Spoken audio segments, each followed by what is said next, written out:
JEE advance का paper हो चुका है और हम अगर बात करें कट ऑफ की तो मिनिमम नंबर ऑफ पर सब्जेक्ट कितना चाहिए और टोटल कट ऑफ क्लियर करने के लिए कितना चाहिए। तो हमने ये डाटा लिया है 2025 का, और 2026 का जो जेई एडवांस का पेपर था वो slightly tougher than the 2025 exam, यानी कि 2025 से थोड़ा सा टफ ही था।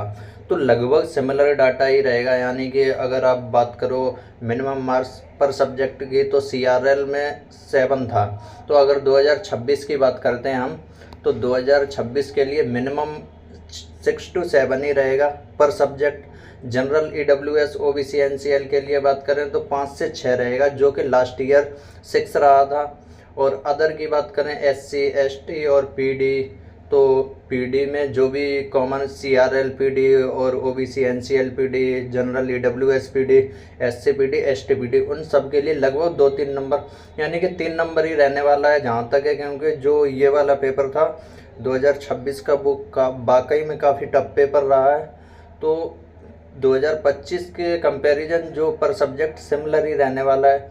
अगर ओवरऑल की बात की जाए तो लास्ट ईयर सीआरएल का 74 रहा था। तो इस बार अगर कट ऑफ की बात की जाए, मतलब कितने पे आप कट ऑफ क्लैरिफाई करके जोसा में पार्टिसिपेट कर सकते हो, तो वो 70 से 74 के बीच में रहेगा, उससे अब तो नहीं जाने वाला है। और वैसे ही अगर जनरल ईडब्ल्यूएस और ओबीसी एनसीएल की बात की जाए तो 66 जो रहा था वो 62 से 65 के बीच में रहेगा।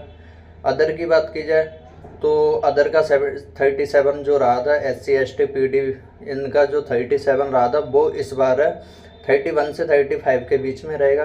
प्रिपरेटरी वालों के लिए जो मिनिमम पर सब्जेक्ट अप्रोक्स बन ही रहता है हर बारी इनका प्रिपरेटरी का। इन प्रिपरेटरी में क्या करना होता है, आपको वहाँ सीट मिल जाएगी, लेकिन आपको नेक्स्ट ईयर के लिए प्रिपरेशन करना होता है जेई एडवांस के लिए। और जो मिनिमम मार्क्स हैं वो 16 से 17 चाहिए अप्रोक्स, जो आपको 2026 में चाहिए। क्योंकि जो 2025 का डाटा है लगभग सिमिलर रहेगा, क्योंकि वो भी मीडियम पेपर था और ये मीडियम टू टफ पेपर है। तो थोड़ा बहुत चेंजेस आएंगे, तो वो चेंजेस मैं आपको बता रहा हूँ। और ये जो मैंने लिस्ट ले रखी है ये टोटल मार्क्स सीआरएल में मार्क्स वर्सेस रैंक की लिस्ट है। अगर आप अपने मार्क्स वर्सेस रैंक देखना चाहो तो 332 नंबर पे फर्स्ट रैंक बनी थी। ऐसे ही अगर बात की जाए तो 100 रैंक की 278 पे।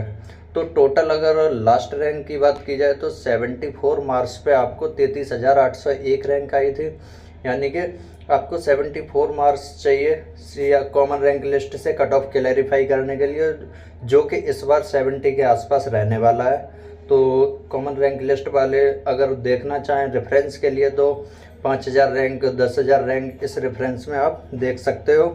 तो 5,000 रैंक के लिए अप्रोक्स 145 नंबर लास्ट ईयर थे, तो अप्रोक्स 140 नंबर इस बार रहने वाले हैं जेई एडवांस में।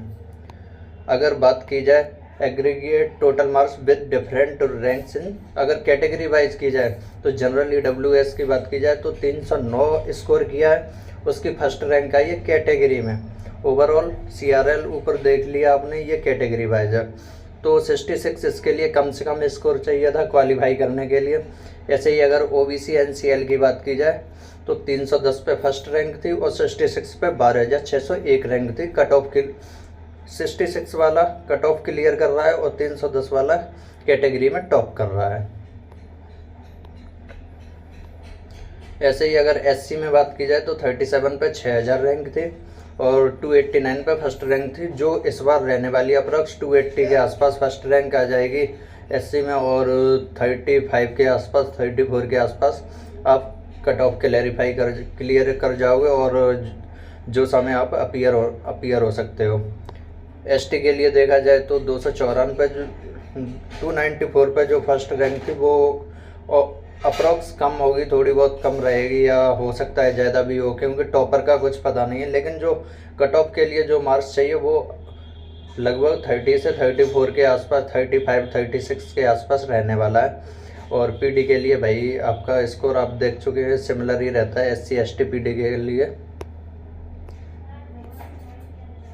अब देखा जाए seat information after final round of seat allotment eight IIT में सीट इन्फॉर्मेशन का क्या रूल है, यानी कि टोटल सीट जो दे रखे हैं रैंक वाइज इंस्टीट्यूट कोड दे रखा है 101 आईआईटी भुवनेश्वर का, टोटल सीट 496 हैं, सीट अलॉटेड 496 और female candidate 99 percent female allotted 19.96, यानी कि जो seat allotted in last round ये टोटल मिला के मेल फीमेल मिला के उसमें से 99 फीमेल थे और परसेंटेज ऑफ फीमेल अलॉटेड 20% के अप्रॉक्स रहता है, क्योंकि हर आईआईटी में ये रूल बन गया है कि 20% के अप्रॉक्स गर्ल्स कोटा होना ही है। तो ऐसे ही आईआईटी बॉम्बे में 1360 सीटें थी, उसमें से 13 से 64 सीट अलॉटेड हुई। अब इसमें 1360 में से 13 से 64 का क्या मतलब है? कभी कभी क्या होता है, सेम रैंक वाले 2 बच्चे होते हैं तो जोसा उन दोनों बच्चों को सीट अलॉट करता है, इस वजह से फिर उस केस में इंस्टीट्यूट में सीट बढ़ाई जाती है। तो ये आपका सीट मैट्रिक्स है। तो टोटल सीट अगर देखा जाए तो 18,160 हैं, उसमें से 18,188 यानी कि अप्रोक्स 28 सीट्स इंक्रीज हुई थी लास्ट ईयर। तो हर साल ही ऐसा रहता है कि सीट का इंक्रीजमेंट होता रहता है हर साल। तो लास्ट ईयर 28 सीट इंक्रीज हुई हैं, क्योंकि जो बच्चे सेम रैंकर्स होते हैं तो जोसा उनको भी सीट दे देता है। तो इस बार भी अगर आपको मिनिमम मार्क्स चाहिए कट ऑफ क्लियर करने के लिए, आपको मार्क्स कॉमन रैंक लिस्ट के अकॉर्डिंग 74 से कम ही चाहिए, 70 से 74 के आसपास ही चाहिए। तो ज़्यादा टेंशन लेने की बात नहीं है। और आप जोसा में अच्छे से पार्टिसिपेट करते हो, जोसा में चॉइस फिलिंग अच्छे से करते हो, तो उम्मीद है आपको जो आपके मार्क्स आएंगे उस पर आईआईटी मिलने के पूरे चांसेज हैं।